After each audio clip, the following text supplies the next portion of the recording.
할렐루야. 아멘. 오늘은 사도행전 말씀 함께 살펴볼게요. 사도행전 7장입니다. 7장 54절부터 60절까지입니다. 사도행전 7장 54절부터 60절까지입니다. 우리 함께 읽었으면 합니다. 우리 함께 읽어볼까요? 시작.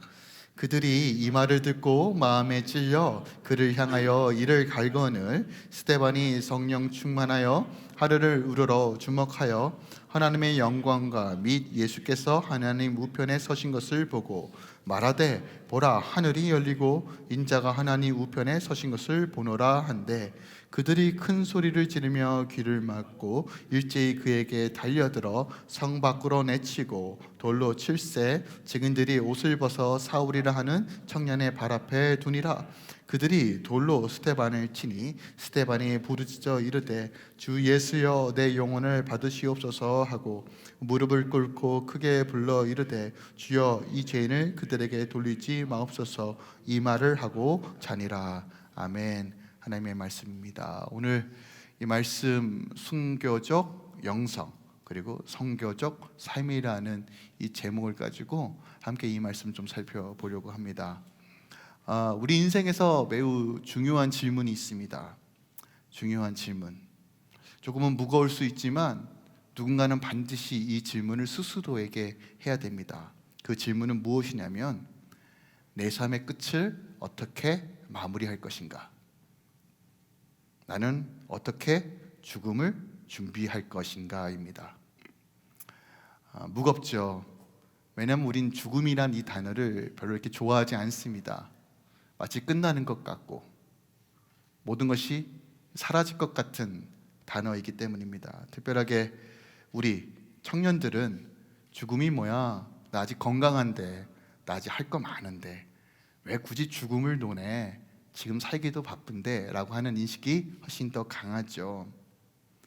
죽음을 이야기하기보다는 지금 어떻게 살 것인가, 어떻게 더 생명을 유지할 것인가, 지금 어떻게 더 행복할 것인가를 초점을 맞추는 것이 현실입니다. 그럼에도 불구하고 여러분 기억하세요. 성경은 세상에 끝이 있다라고 말합니다. 그래서 믿음의 여정이란 것은 좋은 끝을 향해 가는 것이다 라고 우리가 좀 정의할 수 있을 것 같아요. 이 말은 지금 우리가 살고 있는 이 세상, 이 현실이 덜 중요하다는 얘기가 아닙니다. 지금 하나님께서 우리에게 허락해 주신 이 시간, 하나님의 은혜로 말씀으로 어떻게 살아야 될지를 아는 것은 매우 중요합니다. 그것을 고민하고 또 돌파해 가는 거 너무너무 중요합니다. 하지만 우리가 잊지 말아야 할 것은 언젠가는 모든 사람이 결국 주님 앞에 선다는 것입니다. 그리고 한정된 시간이 아니라 영원한 시간을 함께 살아간다는 것입니다. 그러므로 우리가 이 땅, 지금 현재에만 가치를 두고 이 현재에만 집중하게 되면 이 현재의 삶에만 머무는 삶을 살 수밖에 없습니다. 당장 내 안에 처해 있는 문제들, 현실들, 이것만 쫓다 보니까 어느 순간 죽음을 준비하지 못하고 내 삶의 의미가 무엇인가, 나는 왜 살아왔는가를 잊는, 그리고 잊은 채 죽음을 맞이하는 분들을 본다는 것이죠. 지금 내가 누구에게 인정받아야 되고, 지금 내가 무엇을 소유해야 되고, 내가 지금 무엇을 누려야 하는 것에만 집중하다 보면 우리는 우리의 인생의 방향을 제대로 설정할 수 없다는 것이에요. 다시 말씀드립니다. 지금 내가 무엇을 추구하며 살 것인가도 매우 중요한 질문입니다. 너무 중요해요. 이거 안 중요하다는 거 아닙니다. 그럼에도 불구하고 신앙이란 것은요, 우리가 믿음으로 바라보며 살아갈 것이 무엇인가, 우리가 어떻게 죽음을 준비할 것인가, 또한 죽음 넘어 그 영원한 삶을 안다라면 나는 지금 내 삶의 우선순위를 무엇으로 설정해야 되는가를 명확하게 해야 한다는 것이에요. 우리는 인생의 표대가 있습니다. 표대를 향해 나아가는 거예요. 하나님 각자의 삶에게 부르심을 주셨어요. 사명을 주셨어요. 그리고 그 뜻을 향해 나아가라고 분명하게 말씀하십니다. 우리가 지금 혹은 가까운 미래에 초점을 맞추는 것이 아니라 우리가 죽음 그 너머에 영원하신 하나님을 향해, 그 나라를 향해 걸어가는 삶이 무엇인지를 명확하게 해야 돼요. 그리고 이 질문, 나는 죽음을 어떻게 맞이할 것인가, 나는 어떤 죽음을 위해 어떻게 살아야 되는가에 대해서 분명한 질문과 답을 성경 안에서 찾아야 한다는 것입니다. 여러분의 시선은 지금 어디에 계십니까? 지금 당장 내 눈앞에 처해 있는 문제 앞에 그 모든 시선이 와 계십니까? 아니면 영원한 나라, 하나님의 나라를 향해 내 삶에 하나둘씩 셋업가는 것에 초점을 맞추고 계십니까?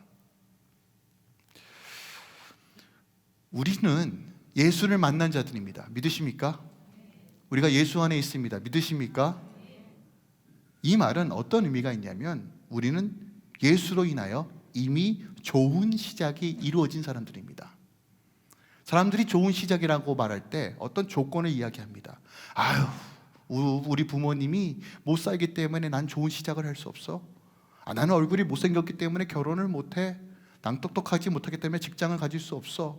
어떤 조건이 충족돼야지만 좋은 시작, 어떤 좋은 맺음을 지을 수 있다고 얘기합니다. 아니요, 성경은 너무 명확하게 얘기합니다. 예수를 소유한 자가 좋은 시작을 한다라고 말합니다. 우리는 이미 복음으로 인하여 좋은 시작이 이루어진 자들입니다.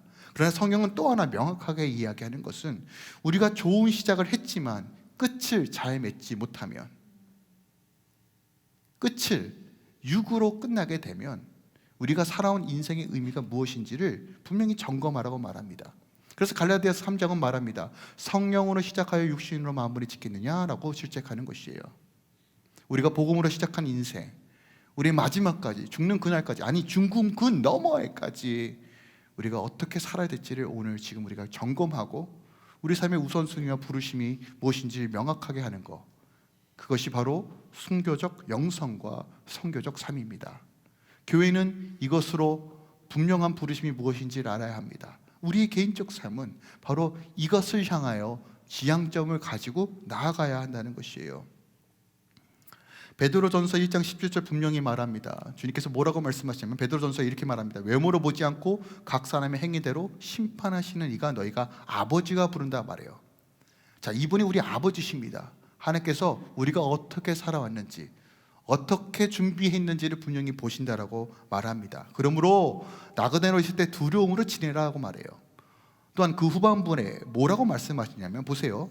베드로전서 1장 24절 25절에 모든 육체는 풀과 같고 모든 영광은 풀의 꽃과 같으니 풀은 마르고 꽃은 떨어지되 오직 주의 말씀은 세세토록 있도다라고 말합니다. 이 땅의 것은 다 썩어 없어질 것입니다. 분명한 진리는 인간은 노쇠하고 반드시 죽음에 이른다는 것이에요. 누구든 이것을 피해갈 수 없습니다. 젊은이나 늙은이나 결국은 죽습니다. 그러나 우리가 예수를 믿는다는 것은 이 죽음은 어떻게 이해하고 해석할 것인가가 분명하게 성경에 기록되어 있다는 것이에요. 이 땅의 삶이 전부가 아닙니다. 다시 말씀드립니다. 이 땅의 삶이 전부가 아니라 우리는 죽은 다음에 영원한 나라를 향해 나아가는 사람들입니다. 그것을 안다면, 그 비밀을 안다면 우리는 어떻게 죽음을 맞이할 것인가에 대한 이 질문에 대해서 진지하게 답을 할 줄 알아야 합니다. 예수 그리스도를 믿는 믿음은 복음의 비밀을 알고 행하는 자는 죽음을 죽음으로 보는 것이 아니라, 죽음을 공포와 두려움과 끝으로 보는 것이 아니라 죽음을 기쁨으로 준비하여 하늘의 소망을 향해 나아가는 자들이라고 명확하게 오늘 본문이 우리에게 가르쳐주고 있습니다. 그것이 바로 순교적 영성과 선교적 삶이라는 것이에요. 자, 오늘 본문 말씀으로 좀 잠깐 살펴보기 원하는데, 우리가 지금 사도행전 7장 말씀을 살펴보고 있어요. 어떻게 보면 정말 우리가 한 인물 스데반 집사의 순교 현장을 지금 글로 목도하고 있지만 이해가 되지 않는, 또 어떻게 보면 참 처참한 장면이 오늘 본문에 기록되어 있습니다. 근데 이 장면이 왜 일어났는가에 대해서 우리가 조금은 이해해 볼 필요가 있어요. 사도행전 2장에 보면요, 성령의 강림으로 인하여 교회가 탄생합니다. 강력한 성령의 역사하심으로 기적과 이적이 나타나고 사도들의 전도와 말씀 선포로 인하여 수많은 사람들이 주님께로 돌아옵니다. 그래서 교회가 규모가 꽤 커졌어요. 대략 한 1만 명 정도 되는 것 같습니다. 그러니까 이제 12명의 사도들이 이것을 다 매니징 할 수 없으니까 당시 6장에 보면 7집사를 세웁니다. 그래서 사도들이 기도와 말씀에 집중하고 우리 7집사님들이 행정을 감당함으로써 교회를 든든히 세워갑니다. 그 7집사 중에 한 분이 바로 오늘 스데반 집사입니다. 그런데 교회가 안정화될 것 같은 그때 오늘 7장에 이 사건이 터집니다. 초대교회 최초의 순교자 스데반 집사가 나온 것입니다. 그리고 이 스데반 집사의 순교로 인하여 어떤 결과가 나타났는지가 바로 사도행전 8장과 9장의 내용입니다. 자, 그렇다면 왜 스데반 집사가 순교하였는지, 왜 이런 일이 있었는지를 좀 살펴봐야 됩니다. 6장에 보니까 어떤 거짓된 증언을 통해서 스데반이 잡힙니다. 그리고 산헤드린 공회, 즉 예수님께서 십자가 지기 전에 신문을 받았던 곳, 그리고 사도행전 4장에 베드로와 요한이 신문을 받았던 동일한 장소에 스데반이 다시 잡힙니다. 자, 4장을 살펴보면 베드로와 요한이 잡혔을 때 산헤드린 공회의 사람들이 경고합니다. 너 다시는 예수로 증언하지도 마, 가르치지도 마라고 얘기했더니 그 당시 베드로와 요한이 어떻게 말하냐면 우리는 보고 들은 걸 전하지 않을 수 없다. 담대하게 선포하고 대직에 맞고 풀려납니다. 그리고 그것을 교회에 선포했더니 교회가 처음에 두려움에 쌓여있지만 같이 기도함으로 다시 성령의 충만함을 임하여 더 적극적으로 성령의 능력으로 복음을 증거합니다. 그 후에 있었던 일이 바로 오늘 7장의 말씀입니다. 아마 산헤드린 공회, 유대인들이 벼르고 있었을 겁니다. 야, 이것들 어떻게 잠재우지? 이것들 어떻게 묵사발시키지? 어떻게 해산시키지? 하는 그런 계략과 계획으로 가득 차 있었을 겁니다. 그때 스데반이 찍힌 겁니다. 찍히고 왔을 때 스데반이 그 유대인들 앞에서, 종교 지도자들 앞에서 설교하는 내용이 사도행전 7장의 말씀입니다. 설교의 내용을 대략 요약하면 이렇습니다. 아브라함의 족장 시대를 이야기하고 요셉과 애굽의 출애굽 시대를 이야기하고 모세와 그 광야의 시대를 얘기하고 다윗과 솔로몬의 시대를 이야기하면서 어떤 이야기를 하냐면 하나님의 인재는 어떤 특정한 장소에 제한된 적이 없이 하나님은 살아 역사하셔서 누구든지 예수 그리스도를 영접하고 믿는 모든 자들에게 임하는 하나님의 영광이다 라고 선포합니다. 종교의 틀 안에서 성전이라는 우상에 갇혀있는 제사장들과 지도자들이 분노합니다. 우리가 하나 짚고 넘어가야 될 것은 무엇이냐면 교회의 전통은 중요합니다. 그런데 여러분 기억하세요. 전통의 정신을 계승하는 건 매우 중요합니다. 정신을요. 전통이 만들어진 본질적 목적은 더 하나님을 경외하고 더 주님을 바라보기 위해 전통들이 세워진 겁니다. 예배 형식들이 세워진 거예요. 그러나 오늘날 형태가, 그리고 그것을 하는 것이 목적이 돼버려서 결국 본질과 복음에서 멀어지는 일들이 벌어집니다. 전통의 정신은 계승할 필요가 있지만 그 틀에서는 우리가 한번 고민해 볼 필요가 있다는 것이에요. 그런데 당시 틀에 갇히고 종교라는 그 틀 안에, 그 우상에 갇혀있던 자들이 스데반의 메시지를 듣고 분노하는 것입니다. 오늘 본문에 보니까 54절 이렇게 반응합니다. 그들이 이 말을 듣고 마음에 찔려 그를 향하여 이를 갈거늘이라고 말합니다. 자, 하나님의 복음이 선포됐더니 가장 먼저 일어났던 반응이 뭐냐면 마음에 찔림이 있다는 거예요. 여러분, 하나님의 말씀은 살아 역사하셔서 운동력이 있어서 좌우로 날선 검보다 예리하고 우리 혼과 영과 육을 쪼개십니다. 말씀이 임하면 찔리는 게 당연합니다. 여러분, 말씀을 받을 때 양심의 가책이 느끼고 내 죄가 드러나는 것은 지극히 정상입니다. 좋은 말씀만 듣는 것이 아니고요, 말씀이 할 때 내 안에 울림이 있고 내 안에 찔림이 있는 것이 너무 당연하다는 거예요. 그래서 말씀을 들을 때 피가 나야 돼요. 좀 가죽이 벗겨지고요, 불필요한 것이 제거되어야 돼요. 여러분, 불필요한 것을 달고 가면 완주 못합니다. 믿음을 지키는 것이 어려워요. 그래서 허다한 무리 가운데 히브리서가 뭐라고 얘기하며 불필요한 모든 죄를 벗어버리라고 얘기합니다. 말씀을 통해서 내 삶을 점검한다는 것은 불필요한 모든 것들을 제하는 것입니다. 사도행전 2장에 보니까요, 베드로가 설교할 때 사람들이 마음에 찔림을 받습니다. 오호라, 나 우리 어떡합니까? 우리 어떡합니까? 베드로가 뭐라고 말하니까 회개하고 성령을 받으라고 말해요. 그들이 통회하고 회개함으로 하나님의 백성으로 영접하게 됩니다. 예수를 믿기 시작해요. 근데 7장은 전혀 다른 반응을 하고 있어요. 똑같이 가슴에 찔림이 있는데, 하나님의 말씀으로 찔림이 있는데 이들이 이를 갈기 시작합니다. 분노하기 시작합니다.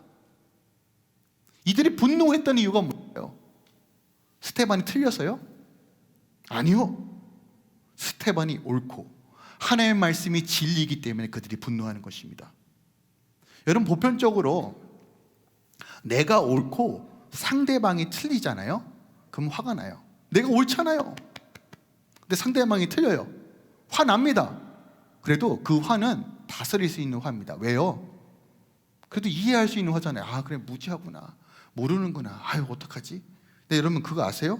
내가 틀리고 상대방이 맞잖아요. 그러면 더 화가 납니다. 내가 틀리고 상대방이 옳은 소리 하잖아요. 더 분노에 치닫습니다. 왜 그럴까요? 수치스럽잖아요. 자존심 상하잖아요. 아, 나도 안다고. 저는 아이들한테 그걸 자주 합니다. 뭘 얘기하고 가르치잖아요. 그러면 안다고, 안다고, 하려고 그랬다고.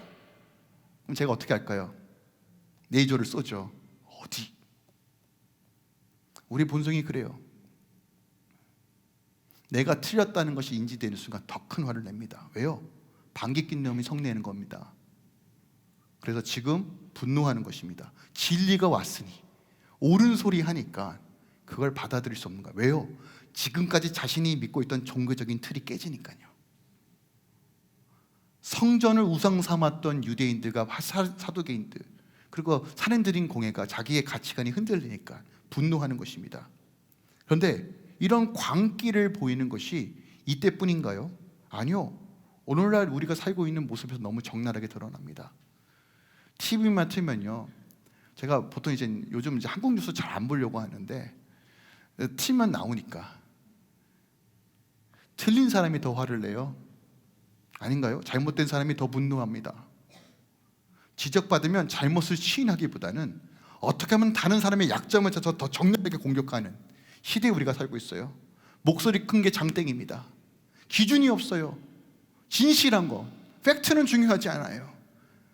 감정이 중요하고 내가 마음이 상했다는 게 더 중요한 시대에 살고 있어요.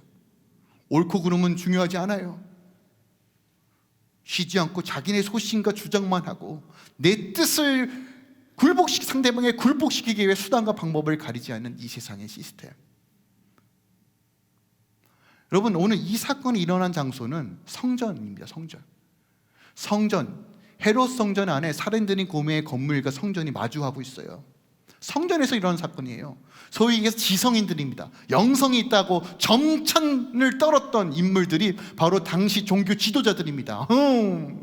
야, 나보다 거룩한 사람 누가 있어? 나보다 똑똑한 사람 뭐가 있어? 소위 얘기해서 이렇게 주장하던 사람들이 지금 미친 사람처럼 광기를 부리고 있습니다. 여러분, 이것이 믿음을 거부한 사람들의 모습입니다. 믿음을 영접하지 못한 사람들의 본성이 드러나는 것입니다. 이것이 죄성입니다. 죄악을 드러나는 것, 내 죄와 수치를 드러나는 걸 싫어합니다. 그래서 사단은 끊임없이 우리가 회개하지 못하도록 막는 것입니다. 네, 여러분 기억하세요. 하나님 말씀은 찔러서 우리의 수치와 아픔을 드러내어 치유하기를 원하십니다. 때로는 그것이 고통스러울 수 있습니다. 그러나 그것이 회복의 길인 것을 믿으시기 바랍니다. 근데 죄는 철저히 우리 수치를 감추고 내 죄악을 감추고 오히려 분냄과 화냄을 통해서 자신이 맞다는 것을 주장하려고 합니다. 이런 세상 속에서 교회는 대체 무엇을 제시해야 됩니까? 어떻게 준비해야 됩니까? 복음을 어떻게 증거해야 될까요? 주님 오시는 날이 가까이 왔다라고 믿는다면 우리는 어떻게 살아야 할까요? 이 마지막 때 우리가 어떻게 죽을 것을 준비할 것인가는 것은 결국 성교적 삶이 무엇인가, 순교적 영성이 무엇인가를 분명히 아는 삶에서부터 비롯된다는 것이에요. 그런데 지금 광기가 흐르고 있는 때예요. 사람들이 다 미쳐갑니다. 한 사람을 죽이려고 아주 그냥 진짜 눈에 살기로 가득한 이때 스데반의 모습을 봅시다. 55절과 56절입니다.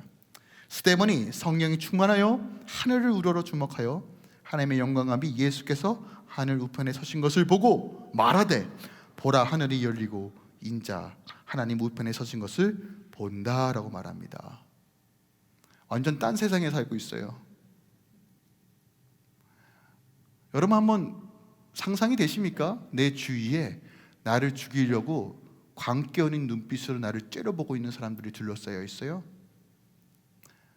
야, 끔찍할 겁니다.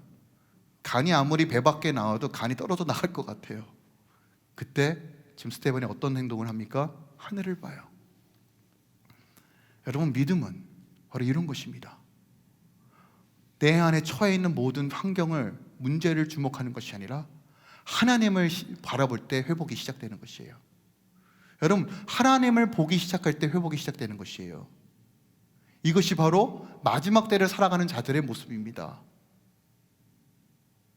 광기에 미쳐 나를 죽이려고 하는 모든 환경과 문제 속에서 그 문제를 해결하기 위해서 그 문제에 직면하는 것이 아니라 우리의 선택은 하나님을 보기 시작하는 것입니다. 이것이 성령 충만한 자의 모습이라고 오늘 사도행전이 우리에게 가르쳐주고 있는 것입니다. 이때 이 환경 속에서, 이 절망 속에서 하나님을 바라볼 때 하늘의 문이 열리는 것이에요. 저는 이 몸된 교회가, 할렐루야 교회가 하늘의 문을 여는 자들이 넘쳐나길 소망합니다. 이 땅에 살지만 하늘의 나라를 경험하며 누리는 자들이 되기 소망합니다. 그 비결이 무엇이라고요? 하나님을 보기 시작하는 거예요. 하나님을 볼 때, 보호자에 계신 어린 양을 바라볼 때 기적이 일어나는 것이에요. 이 세상에 여전히 복음이 필요한 이유는 아주 명확합니다. 문제만 바라보고 시기와 질타와 욕심과 정령을 따라가고 있는 이 시대를 향하여 회복이 주님께 있음을 분명하게 제시하는 것. 그렇다면 이 복음을 어떤 방식으로 전달할까를 우리는 분명히 알아야 됩니다. 그 방식이 바로 순교적 영성과 선교적 삶입니다. 믿음으로 바라볼 때 사람들이 어떻게 반응하는지 우리 57절에 이렇게 기록하고 있습니다. 그들이 큰 소리를 지르며 귀를 막고 일제히 그에게 달려들었다라고 말합니다. 이들이 이렇게 폭도로 변한 이유가 뭐예요? 이렇게 광기에 사로잡힌 이유가 뭐예요? 하나입니다, 여러분. 자신의 이익이 침탈당하고 자신의 가치관과 세계관이 무너졌기 때문입니다. 특별하게 큰 소리를 지르며 귀를 막았다라고 표현합니다. 여러분 기억하세요? 큰 소리를 지를수록 진리와 멀어집니다. 귀를 막을수록 완악해집니다. 여러분의 가정에서, 여러분의 삶에서, 직장에서 큰 소리 내고 귀를 막으면 여러분의 삶은 광박해지고 완악해집니다. 우리는 끊임없이 들어야 합니다. 하나님의 음성도 들어야 되고 상대방의 음성도 들어야 됩니다. 들어야지만 답이 찾을 수 있습니다. 들어야지만 방향을 설정할 수 있습니다. 때론 그것이 불편하고 찔림이 있더라도 들을 때만이 사는 것입니다. 이것이 바로 순교적 영성입니다. 듣는 귀가 열릴지어다. 여러분, 듣는 귀가 열려야 합니다. 이게 온유함입니다. 이 영성으로 우리가 무정해야 되고 이 영성으로 훈련해야 됩니다. 그러면 끊임없이 하나님의 말씀으로 나를 쳐야 합니다. 내 자아가 깨지지 않고 내 생각이 깨지지 않고 절대로 우리는 스데반 같은 삶을 살 수 없습니다. 하나님을 바라보는 삶은 불가능합니다. 오늘 자아가 깨지지 않고 귀를 막고 큰 소리를 냈다고 말합니다. 자기만 맞다라고 얘기합니다. 자기 변론, 자기 주장만 늘어놓습니다. 이런 모습이 현재 우리가 살고 있는 이 세상의 모습입니다. 여러분, 현실을 직시하셔야 됩니다. 죄악으로 가득한 이 현실 속에서 어떻게 복음이 진리인지를 우리는 분명하게 제시할 수 있어야 됩니다.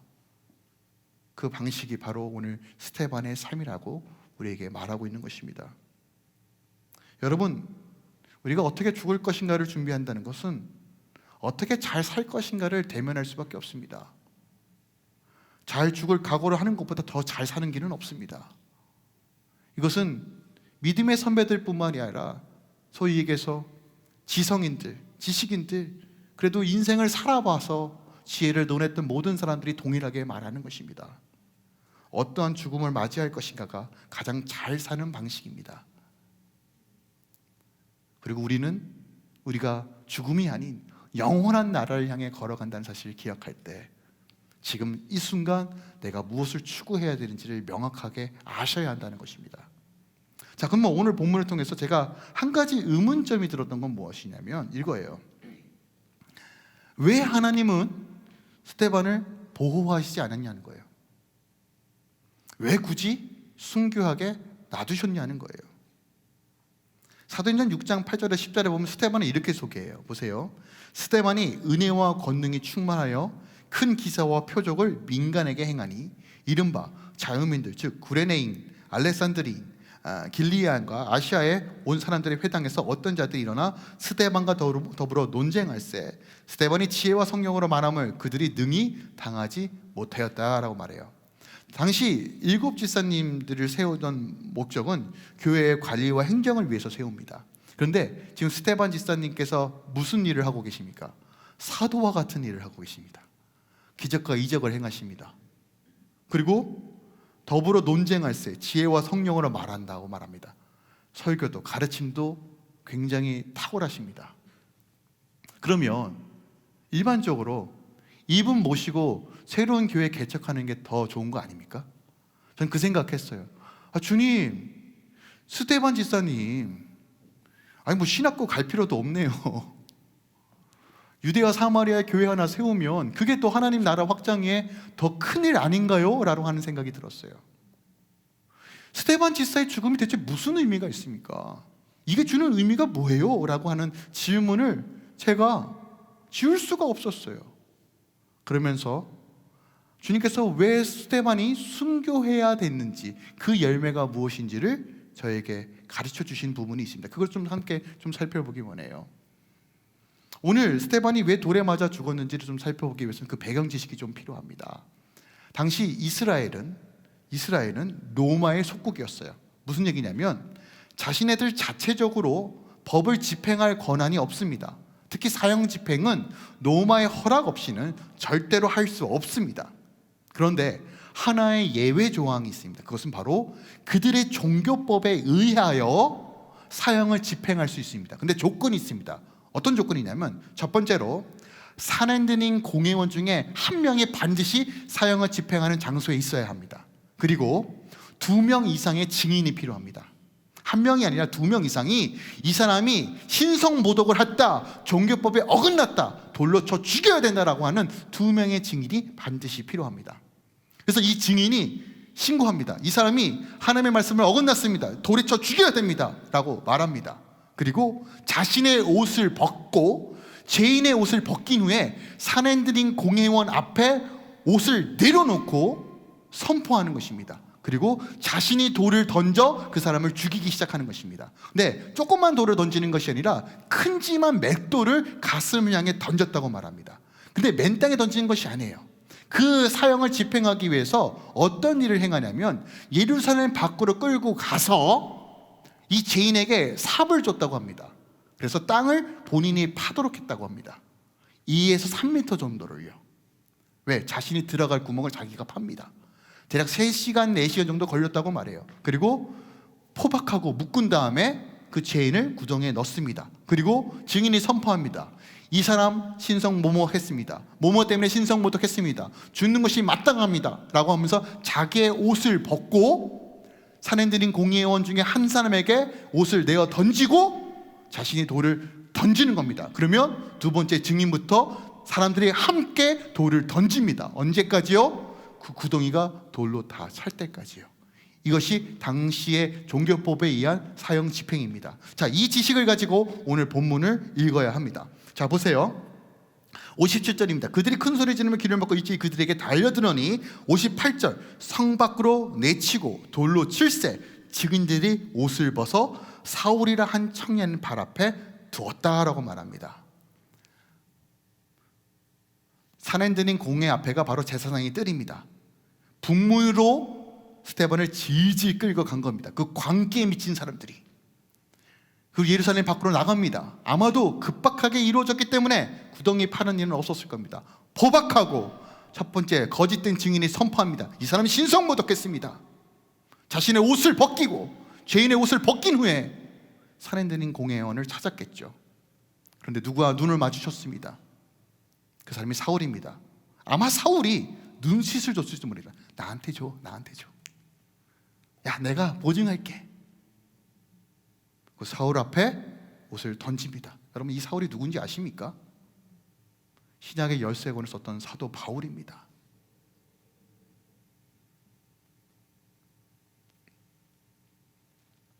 오늘 본문에 특이하게 표현합니다. 보세요.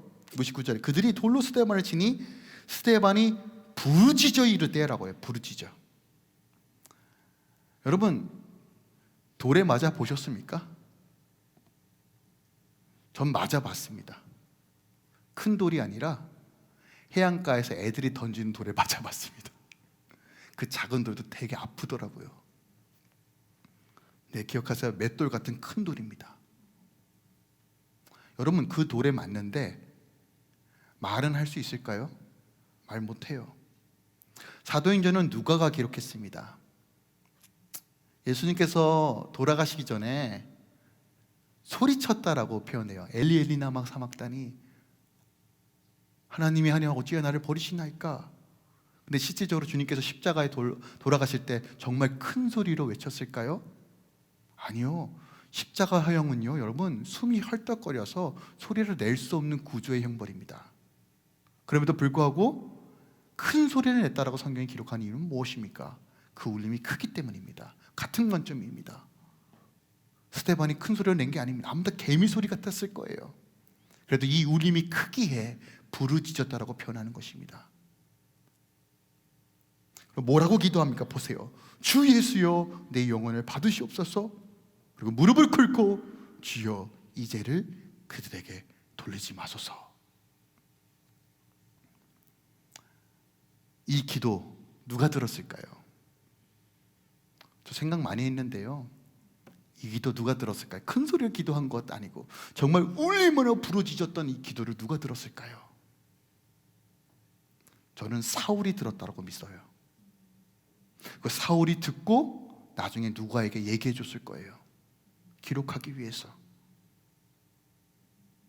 당시 사울이 이 기도 소리 듣고 어떻게 반응했을 것 같아요? 전 분명히 이렇게 반응했을 거라고 봐요. 야, 이 예수쟁이들 미쳤구나. 야, 어떻게 이 상황 속에서도 야, 저렇게 뻣뻣해? 야, 지 잘났다고 고개 하나 흔들지 않네? 눈 하나 깜짝하지 않네? 야, 이것들 싸그리 다 죽여야 되겠다. 이거 하나님 나라 막는 자들이다.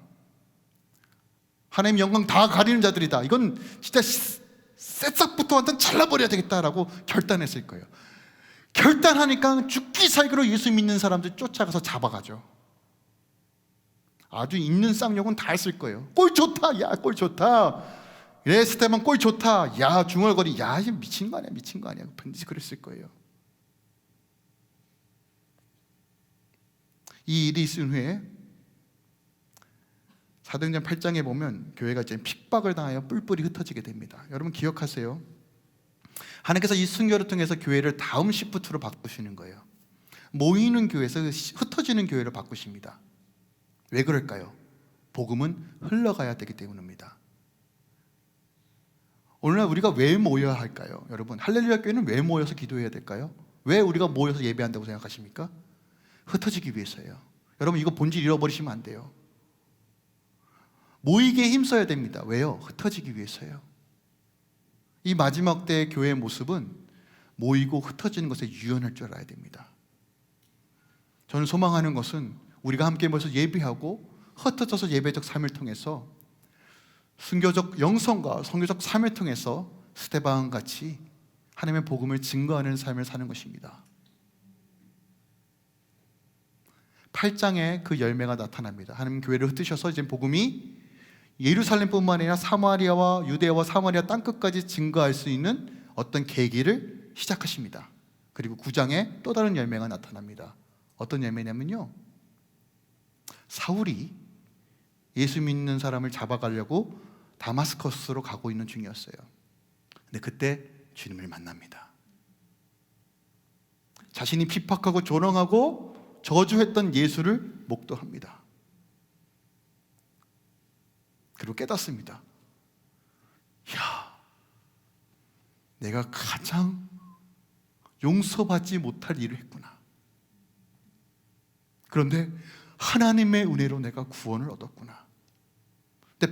그때 바울이죠. 사울이 이렇게 생각하지 않았을까요? 자신에게 임했던 이 은혜, 이 구원이 누구 때문이라고 생각했을까요? 누구의 기도 덕분에 내가 지금 구원을 받았다고 생각했을까요? 스데반입니다. 바울은 분명히 이렇게 생각했을 것입니다. 그 스테반의 기도, 그때는 조롱하고 핍박했던 그 기도가 나를 살렸구나. 왜 저렇게 확신하냐면요, 바울 서신에 보면 스테반을 회상하는 수많은 단어들이 등장합니다. 그 대표적인 단어가요, 디모데후서 4장 6절에서 8절입니다. 디모데후서예요. 여러분 이 말씀 함께 읽었으면 좋겠어요. 시작. 전제와 같이 내가 벌써 부어지고 나의 떠날 시각이 가까웠도다.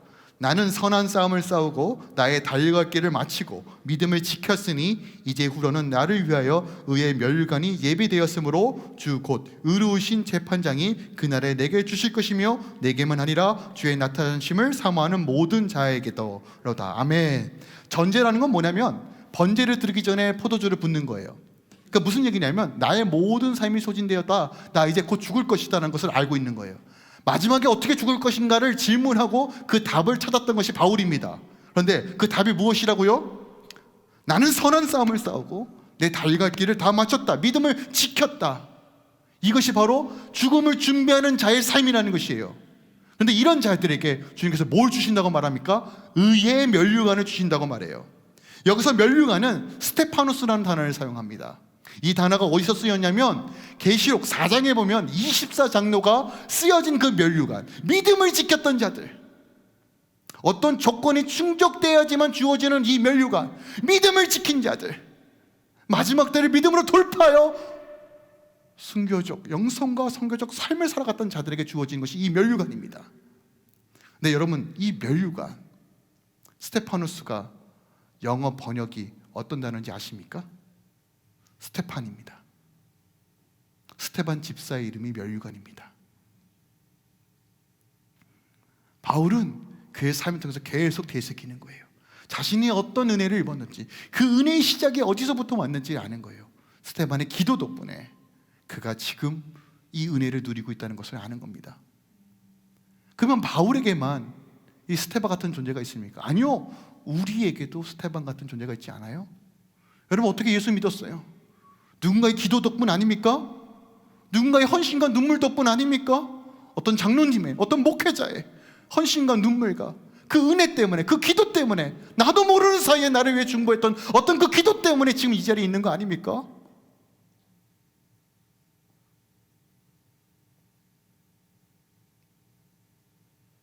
여러분 그거 잊지 마세요. 그래서 여러분 순교적 영성과 선교적 삶은 스테반처럼, 바울처럼 살아가는 것입니다.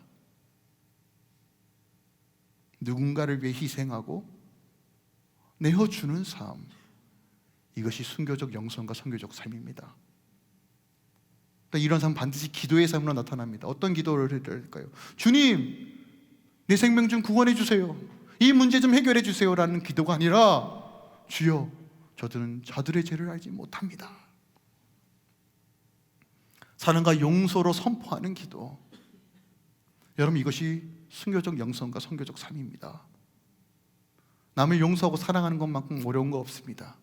분노가 차오르고 볼 때마다 화가 나는 게 현실 아닙니까? 네, 여러분 기억하세요. 이 사랑할 수 있는, 용서할 수 있는 믿음 달라고 주님께 기도하세요. 이것이 마지막 때를, 죽음을 준비하는 자의 모습입니다. 이 문제 해결하지 않으면 교회는 생명을 잃습니다. 여러분의 삶은 생명력이 없습니다. 이 문제로 씨름하셔야 돼요. 주님께 엎드리셔야 돼요. 그 기도만 하지 마시고 삶으로 적용하셔야 돼요. 우리가 삶에 적용하기 위해 기도하는 거 아닙니까? 근데 기도만 하시는 분이 계세요. 아니요, 기도는 삶입니다. 그리고 순교적 영성과 선교적 삶은 결국 어떤 삶을 지향하냐면 죽었지만 죽지 않는 삶을 사는 것입니다. 여러분 우리가 지금 복음을 누리고 있잖아요. 근데 이 복음이 어떻게 왔는지 아십니까? 누군가의 순교와 누군가의 피 흘림으로 인하여 이 복음이 나에게까지 왔다는 거예요. 순교자의 피와 그 믿음의 유업으로 세워진 것이 교회고, 그 믿음의 유업 때문에 지금 우리가 있다는 것을 기억하기 원합니다. 그런데 어떻게 이런 삶을 살게 됩니까? 죽음이 끝이 아님을 알기 때문에. 여러분 이 믿음 소유하시길 부탁드립니다. 오늘 본문에서요 55절에 보세요. 스데반이 하늘을 봤더니 예수님께서 보좌 우편에 서셨다라고 표현합니다. 여러분, 창세기부터 요한계시록까지 우리 주님께서 보좌 우편에 섰다는 표현은 여기가 유일합니다. 섰다는 것이 어떤 의미일까요? 리스펙, 존경이라는 의미입니다. honor. 예수님께서 지금 스테반을 존경하고 계시는 거예요. 잘하였다 내 종아, 잘하였다. 제 소원은 뭐냐면요, 하나님한테 꾸중 듣지 않는 것이 소원입니다. 나중에 주님께 마주할 때 주님, 그래도 진짜 하나님, 제가 잘 못해요. 그런데 하나님, 그래도 제가 정말 주의 나라를 위해 발버둥쳤어요. 그 얘기 듣는 게 제 소원입니다. 왜요? 이 땅의 삶이 마무리가 아니잖아요. 끝나고 육체가 썩어서 노쇠하는 것이 전부가 아니잖아요. 여러분, 우리는 영원한 나라를 향해 나가는 사람입니다. 그렇다면 이것이 우리의 우선순위 아닙니까? 먼저 나라와 그의 나라와 그 의를 구하는 것이 먼저 아닙니까? 이것을 기반으로 현실을 살아가야 되는 거 아닙니까?